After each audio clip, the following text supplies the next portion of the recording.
Hello, everyone. Welcome to another episode of Black Screen Hoodoo.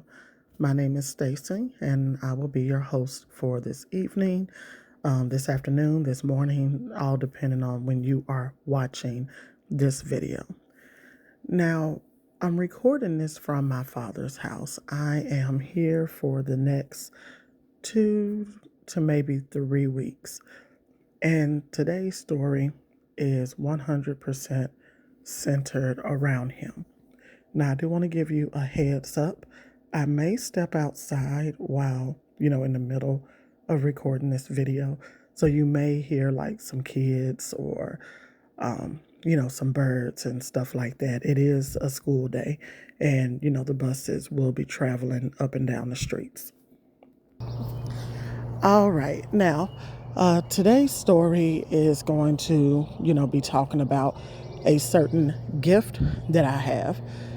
Now, when it comes to hoodoo, you will, you'll come across people that are like, and just a heads up, you probably know they're a little bit of a liar. They will say I'm like a head priest or a head priestess in hoodoo, voodoo, Ifa, Santeria, like they are, an elder in every single tradition, and they are 35 years old. They are a motherfucking liar, okay? When you are, born or whatever the case is, you may not have any gifts. You may have some gifts, but you don't have all the gifts, okay?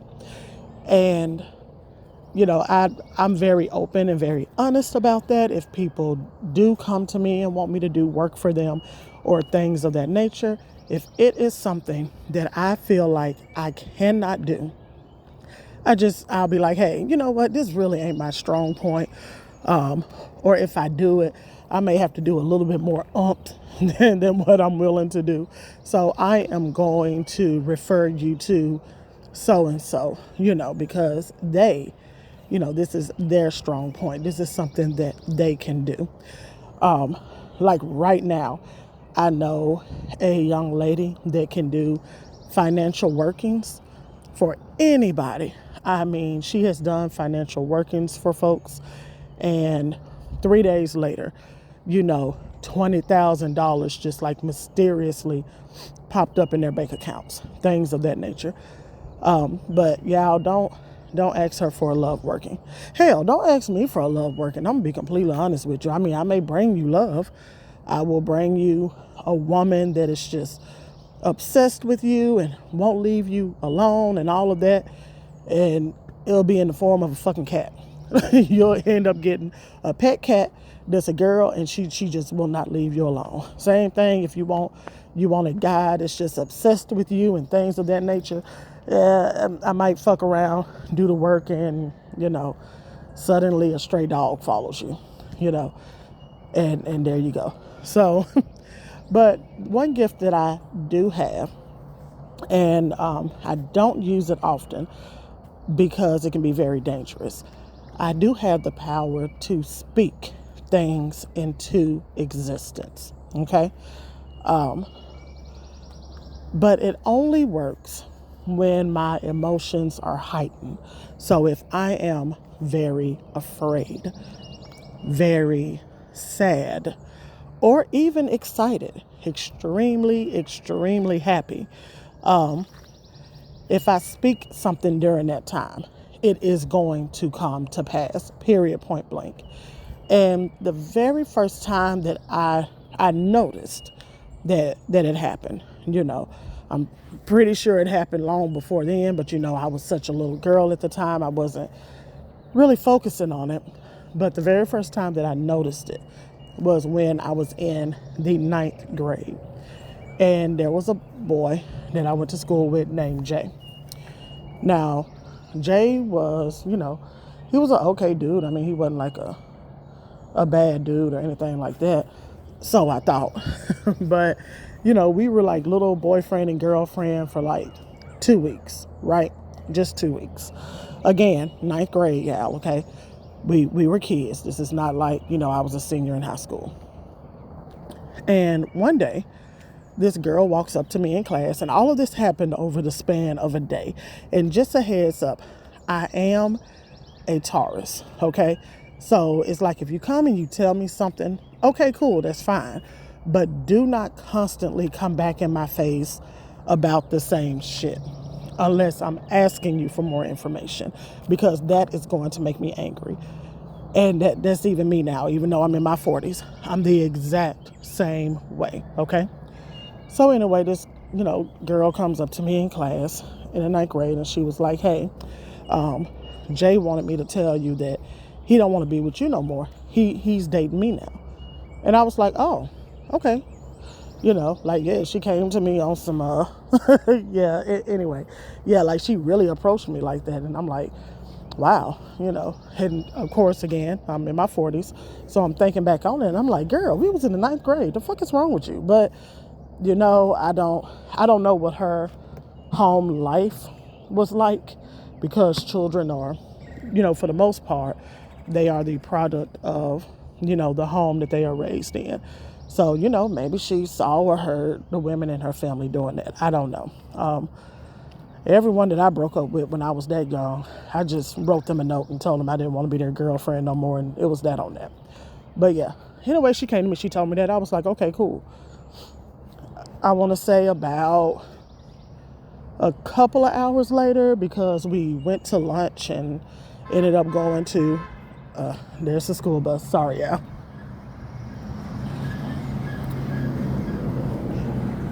All right. So anyway, a couple of hours later, because we went to lunch, and then we went to, other classes, she walks up to me again and she says, I just want to show you a picture that he drew of me. And I was like, oh, okay. She shows me this picture, and it's a picture of her naked in the shower. Again, yeah, we're in the ninth grade. And I'm like, oh, naked in the shower. He drew you naked in the shower. Okay. Now, this is where I got a little bit irritated, because I'm like, look, you told me that the boy don't want to date me no more. That's cool. Well, why the fuck are you showing me pictures that he drew of you and you're naked? Like, I don't care. Like why are you putting this in my face? And I was like, oh, okay, nice picture, but the fuck ever. And she went on about her business. Now, towards the end of school, this is like the last 20 minutes, okay? Everyone is kind of hanging around, in their homeroom classes, just waiting to go and get on the buses. And he had a couple of friends in my homeroom class, and they're like laughing, they're pointing at me, they're snickering. And I see like the whole class is pointing at me laughing. And I'm thinking, oh, they probably pointing at me laughing because, he broke up with me. No big deal. But no, that's not it. So one of his friends comes up to me. He was like, hey, I'm trying to see if you gonna give me the same thing you gave Jay. And I was like, well, what are you talking about? What did I give Jay?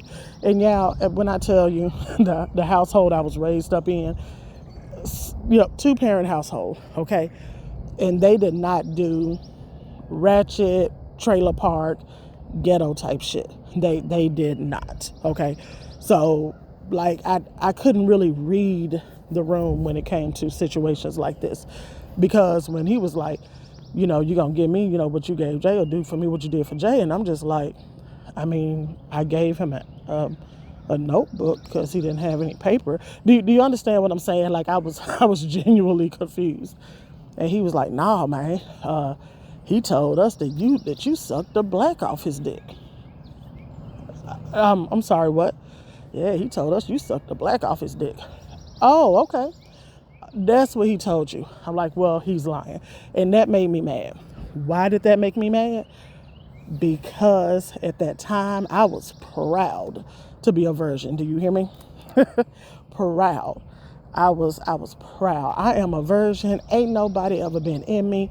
And when it came to Jay, I hadn't even kissed him. So that pissed me off. I'm gonna be completely honest with you. Now, I'm sitting there, I'm mad, and I basically tell the boy, man, get out of my face, okay? When we're walking to the buses, I walk up on Jay because again, now I'm mad. I'm pissed off. And when I am upset, if you have done something to upset me, if you genuinely apologize, and that's even now, I will literally just, it's water under the bridge. I will 100% forget about it if I get a genuine apology. But I have to get a genuine apology right then and there when I approach you. Okay? Do not try to save face. That will get you tricked up. Okay? So I walk up to him and I'm like, hey, your friends are saying that, you're walking around, you're telling people that I suck your dick. I was like, I did not suck your dick. Why are you telling people that? Stop telling people that, and you need to apologize to me now. And he, around his friends, decides to buff up and was like, man, yes, you did. Down there at Aqua Butler Lake, you did. Man, you went down on me down there at Aqua Butler Lake. Now, we did go to Aqua Butler Lake. It was with, a big group of, kids, that's it. So yes, we went to Aqua Butler Lake. No, I did not suck his dick at Aqua Butler Lake. And that pissed me off. So again, I basically reiterated. I was like, Jay, I did not suck your dick. You need to apologize right now to me in front of everybody. He decides to stand 10 toes down. So I looked at him and I was really, really angry. Okay. And I said, all right. I was like, okay. I said, you know what? I said, you're going to die in that lake. Since you want to be attached to it so much, since you want to attach me and you to that lake, you're going to die in that lake. Did I get in trouble for saying that? Yes, because the teacher heard it and, my parents got involved and all of that. And, so I got in trouble. It was like, Stacy, you don't do that. You don't blah, blah, blah. Okay, whatever. So 3 months later, Jay dies at that lake. He ended up drowning. Now, it's a couple of different stories going around, right? Talking about, or at that time, like I said, I was in the 9th grade and I'm in my, mid 40s now. So, but some people said that he ended up catching a cramp, while he was underwater and his friends tried to get him and they couldn't. Another story is that he got caught in some weeds or something in the lake and couldn't get back up. What I do know is that he did jump in the lake with his clothes on. He did have on, jeans and, a shirt and all of that. And, that will weigh you down. That's why, when you go swimming, you really should have on swim attire. Because jumping in water in jeans, that is very, very heavy. So, it's really no telling. It doesn't really matter. The fact is, he passed away. And me now, okay, as an adult, and I have children of my own, I really hate that his parents went through that.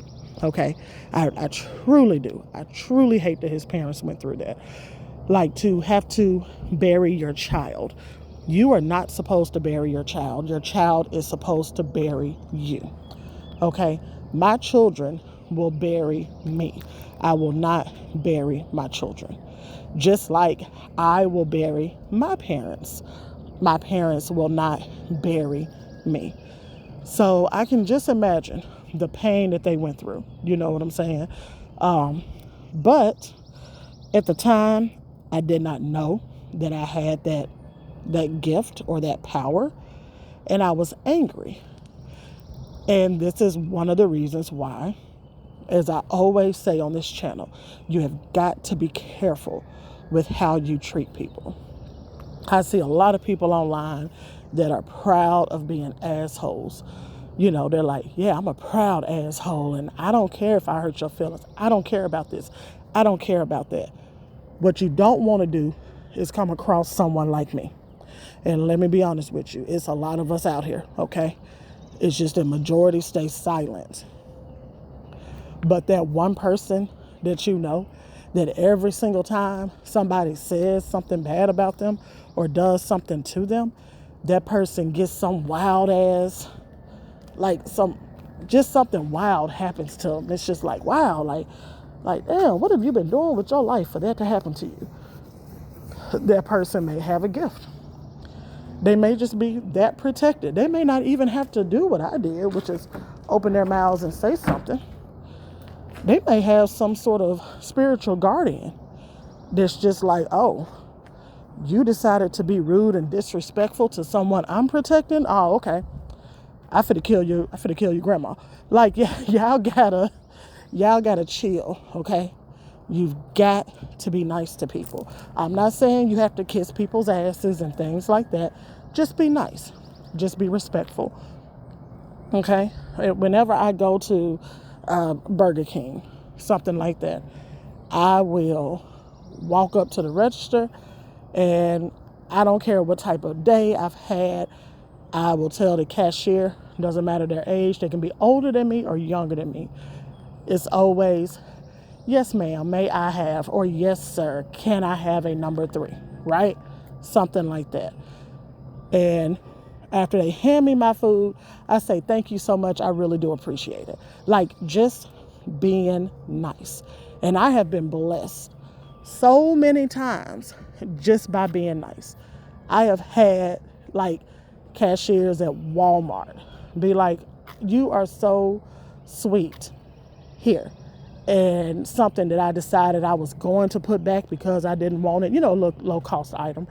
They're like, here, you can have it. Don't worry about it. I've had issues with my bank, even though it's my money. I did not go in with an attitude. The bank apologized. The bank was like, you know what? Here, have this. Gave me a $25 or $50 gift card to a restaurant when they really didn't need to. Okay? Like, if you are listening to this, and if you are one of those folks that are proud of being an asshole, you better stop. Or you better hope you don't come across me. Okay? Because I don't do disrespect at all, and I don't do disrespect to anyone in my family. Like, I will come after you. I will come after your entire family if you disrespect my mama. Because I got a story about that later. Chick across the street decided to catch an attitude with my mama one day, and old girl ended up in the hospital needing hip surgery. Don't do it, okay? Now, I did say earlier that with this gift, if I say something when I'm very happy, things will happen. And that also happened. Now, at this point, I knew and I recognized that I had the gift, but I would do slip-ups sometimes and be like, oh, shit, right? Damn, I didn't mean to say that. Once it manifested. And there was this, one young lady I was working with. I think I was about 21 at the time. I was still in college, but, I was 21 at the time. We're at work. And she was pregnant. And she was like all nervous, right? Just like, oh my goodness, this is my first baby. I'm nervous about being a mom, blah, blah, blah. And I'm like, girl, you are going to be a great mom. Okay? You're going to be an amazing mom. You're an amazing person. You're a sweetheart.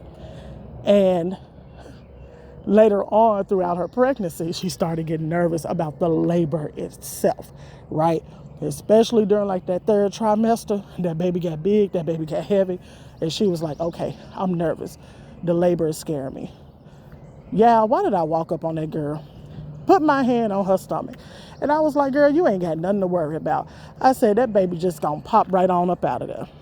I was like, you ain't even gonna go through much. It's just gonna pop right on out. You ain't gonna be in labor forever. You'll be fine.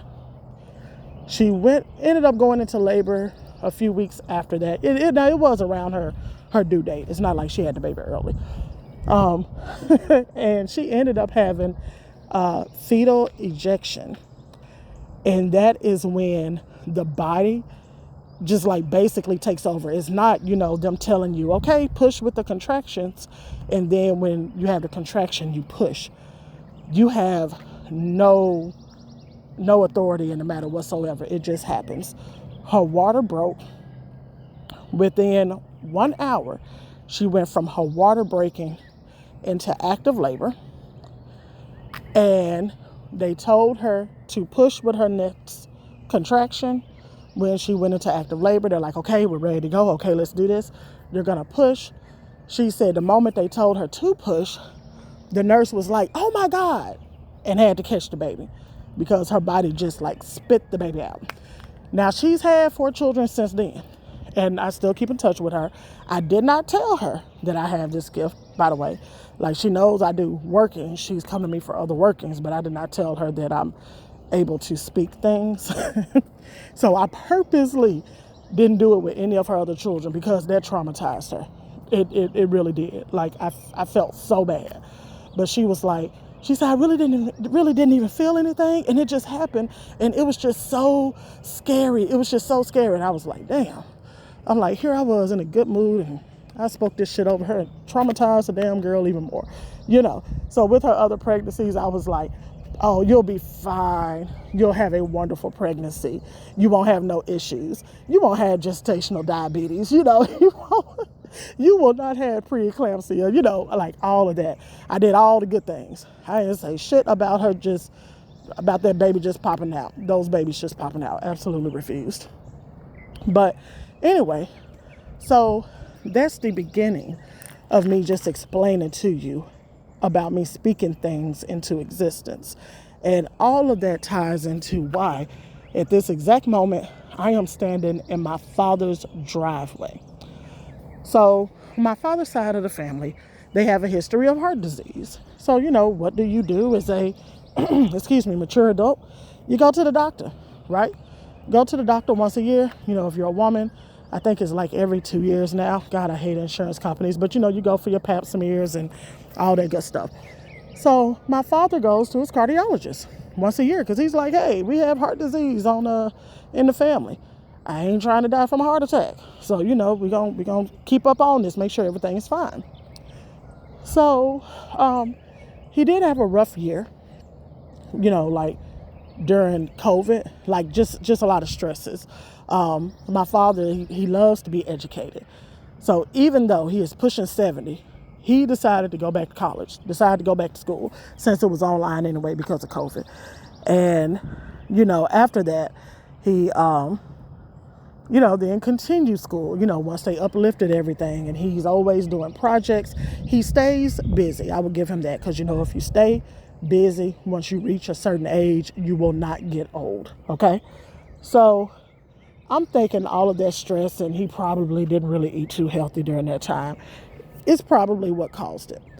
But anyway, he went in for his testing and ended up finding out that he had 2 blockages, right? So, of course, he was sent to a consult, and they were like, yep, we're going to have to do a double bypass. He wasn't having any symptoms, which is a good thing. No shortness of breath, no sweating, no arm pain, none of that, right? None of it. Oh, there goes another school bus. Hold on, y'all. Let me pause this for a minute. All right. It is just such a blessing to see these babies running to get on this bus. It's just wild to know that, back in and I hate to say 1900s, yeah, Lord have mercy. I hate to say that. It makes it sound so far away, but, like people my parents' ages were not allowed to get an education. I think this is just great. These babies are able to go to school for free, even if it is public schooling, doesn't matter. Okay, anyway, I kind of went off topic. So, they're like, yeah, you're going to have to do a double bypass. So my father, they give him a date, 3 weeks, okay? And they're like, you want to go ahead and get all your affairs in order. People, God, Jesus, I'm sorry, y'all, that bus was loud. It was not that loud coming in. But anyway, they're like, hey, you may want to get your affairs in order. The survival rate is really high, but, shit happens, right? So naturally, I'm freaking out, okay? Because this is not my father. This is my motherfucking daddy. Do y'all understand me? I am a daddy's girl, and that's not me saying I have a bad relationship with my mom. No, I do not. I'm right up under my mama too, right? Like she's sitting on the couch, and I will put my big fat ass on her lap, and she'll curse me out and push me down, but still, I am a daddy's girl, okay? So anyway, I'm freaking out, and he's like, look, I need to go ahead and put your name on, all of my properties. I need to go ahead and put your name on all my bank accounts just in case I don't come out. And I'm like, oh, fuck. Okay, time to be an adult, It is what it is. So he's like, hey, before I do this, he's like, will you help me, with a couple of my properties? He said, I'm gonna get on the tractor. I'm gonna, kind of bush hog and everything. Can you just get on the lawnmower and just cut the grass? No problem. So we are out at one of his properties. He's on the tractor going around the entire length of the property, and I'm in the middle just cutting the grass. And my ancestors will speak to me using forced thoughts, okay? So a lot of people are like, my ancestors speak to me in dreams. My ancestors, if I were to count on one hand how many times my ancestors have come to me in a dream, I will have fingers left over, right? Like, it's just not something that they do. But they do forced thoughts. It is not my thoughts, it's theirs. I can tell because it's like forced into my head. So I'm out there on the lawnmower, and I get a forced thought that says, speak your father's health. And I'm like, well, damn, I do have that gift, right? Like, I'm up here freaking out. I have that gift. Now, at this point, we are where his surgery was scheduled for a Friday. This is Wednesday morning. I want to say maybe about 10 o'clock in the morning, okay? So I get off the lawnmower. I run to all four. Well, let me not even lie. I don't run. My fat ass walks. Anyway, I walk to all four corners of the property, and I get just a little bit of dirt from all four corners and a little bit of dirt from the middle of the property. I'm talking like maybe a teaspoon, if that. And I hold it in my right hand. I get back on the lawnmower, and while I'm cutting grass, because I'm on the riding mower, while I'm cutting grass, I am speaking into my right hand. And I am saying into my right hand that my father is going to survive this surgery. He is going to survive his surgery. He is going to survive his surgery. He is going to survive the surgery, right? Like, I said that like over and over and over and over, maybe for about maybe like 5 minutes. And that's a long time when you're saying the same thing over and over. But hell, I was on the riding mower. I wasn't doing shit else. Then the next thing I said into the same dirt was, his surgical team is going to be in a great mood because it is their Friday. Okay? I'm like, again, surgical team is going to be in a great mood because it is their Friday. I said that again for about 5 minutes. Then the last thing I said was, the surgical team is going to be honored to operate on my father. They are honored to operate on him because he is such a great man. I said that again for 5 minutes. So I spent about 15 minutes total doing this. Once I was done, I got off the lawnmower, told my father, hey, I need to run to the store, which I actually did need to do. And I go to the store. However, before I go to the store, I stopped at a crossroad. And what I did was, I blew a little bit of that dirt in all four directions of the crossroad, north, south, east, west. And then I left a little pile of dirt in the middle of the crossroad. And I'm pretty sure the people that saw me, because like 3 cars came by when I was doing it, they were probably like, what the hell is wrong with this bitch? But you know what? It is what it is, damn it. You feel me? Like I said, that's my daddy, okay? I go to the store. I get the stuff I need to get. On the way back, now at this point, because the property is really, really, really far out in the county, like you have to drive a minute to get to a store. Like, it's one of those, you better make sure you have a full tank of gas before you head home. Because if you don't, you know what I'm saying, you might not make it back. So I head back in, and sure enough, I get a phone call. It's from my father. So it's like 2.5 hours later. And he said, hey, baby, I had to leave early. He said the hospital called me, and they have bumped up my surgery to tomorrow morning. Now, remember, it was supposed to be on a Friday. They bumped it up to a Thursday. He said apparently they had some cancellations or something like that. I don't know. So, well, whatever happened, they bumped my surgery up till tomorrow morning. So I'm going to go home, make sure everything in my bag is good, etc. I love you, I'll see you later on this evening if you come by my house. I'm like, okay, love you too. I didn't go by the house. I stayed at home because, of course, me being me, I stole some of my daddy's clothes. I got everybody in my family that I love. I got one of their shirts, a hat, or something. Don't leave shit around me because I will snatch it, because I will use it to do protection work on you, blessing work for you, stuff like that. Hell, if I don't like you, I'll snatch shit. I know a guy that I did not like, and he fucked around and smoked a cigarette in front of me. And you know how like you put your cigarette out on the side of the building and leave it there, when you go in the store? Oh, I snatched that. I'll tell y'all about that later. But anyway, so, I'm at home, I'm doing protection work, stuff like that for him, which is something I do anyway, So it really wasn't no big deal because I had already spoken into that dirt, and I knew what I spoke into that dirt was going to happen. So this was just like routine workings. Thursday morning, he goes, in, he's getting prepped for surgery. Surgical team comes in. It is not the surgeon that he was originally supposed to have.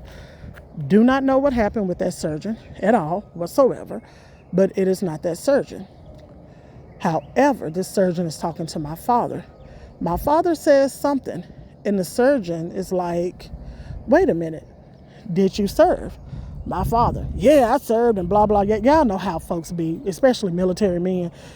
Child, don't get them started. So he's talking all this military mumbo, whatever, and the surgeon is like, man, I served there too. I blah, blah, blah.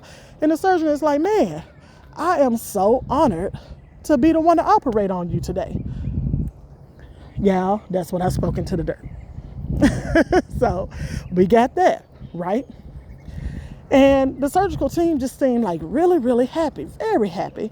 And my father's girlfriend was like, oh, y'all so happy and so excited today, and this and that, and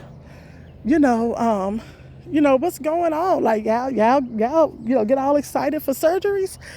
And someone else from the surgical team was like, well, this is our Friday, like some things happened, some things shifted, and this is our Friday. Y'all, that's what I spoke into that dirt. And when I spoke into that dirt, I knew that it was going to come to pass. Do you understand what I'm saying? So it's not like I spoke into the dirt and then I sat around and was like, oh my God, I hope it works. I hope it works, yada, yada, yada. No, that is not what I did. I knew that it was going to work regardless. I trusted my power. I trusted my gift. I knew it was going to happen. He went into surgery and we got a call. And, usually they do call you, right? They're like, hey, we just got them open, blah, blah, blah. All of that good. Damn, another bus? Shit. Hold on, y'all. Let me pause this again here because they loud. All right. So anyway, so they call and they're like, hey, we just got them open, things are going good. Okay, good. Then they called back and they were like, hey, so just a heads up, it's going to take a little bit longer because the scans did not show everything, or they were incorrect. This is no longer a double bypass. This is a triple bypass. Now, I really don't know how it goes when it comes to surgery, y'all. I really don't. But what I do know is that the surgeon that my father was supposed to have is not the one that he had. So me speaking what I spoke put the correct surgical team in place, okay? So that they found that out, within my father. Because like I said, I don't know. I don't know if when they go in there, they go ahead and check the other arteries. I have no idea. But what I do know is that he was planning to go in for a double bypass. They ended up finding something else, and he ended up getting a triple bypass. Now it has been 2.5 weeks since his surgery, and this man is already trying to kick me out of his house. Why? Because he can get up and fix his own food. He can walk, he can shower, he can do everything he needs to do with no issue. Now, am I gonna leave? No. I'm just not gonna do it. he'll be, I mean, ain't like he can whoop my ass, right? Like he just had, a triple bypass surgery. That man can't whoop my ass. He can't force me out. So I'm not going nowhere. I will leave when he can get back to driving, because after you have a surgery like that, they don't want you driving for at least 4 weeks. Once he gets back to driving, I'll dip out. I'll go on back to my house. But in the meantime, I'm staying right here. But that was me using my gift to go ahead and make sure that my father was protected and taken care of.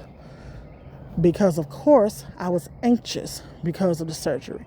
So my emotions were heightened, and my ancestors spoke to me and told me to use my gift, speak his healing. They told me to use my gift. So I did. And that is the story of how I saved my dad's life. Hell. So he owed me. And, I don't know. I might make him buy me a house or something. I don't know. But anyway, so that's the story. I hope you folks enjoyed it. And I hope you like and subscribe and share. And I will see you all next time. Bye.